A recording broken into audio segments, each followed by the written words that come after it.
हे खाली ये. मोन्या का प्रेमात पडला का काय? मला भीतीच वाटते. चल त्याची माझ्या राणी थांब ना.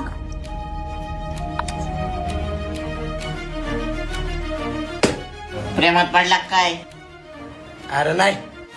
आमचं पप्पा म्हणतात प्रेमात पडायचं नाही, पुरी साऱ्या धोकाच देतात. अरे पण मला एक सांगा, ती आली का म्हणून नाही रे अजून? मी लई वेळ झाले तिची वाट बघत बसलो. कसं गेला कालचा दिवस? छान गेलं. काय मग ओळख झाली का नाही कोणाची? झाली, पण एकाला थँक्यू बोलायचं राहिलं. कोण? तो काल ज्याने आन्सर केलं तोच का? हो, माझा पेन पडलेला तर त्याने मला उचलून दिला. मी त्याला थँक्यूच बोलले. आता थँक्यू बोलायचं राहिलंय. त्यात काय, मग आता बोलूया ना. चल.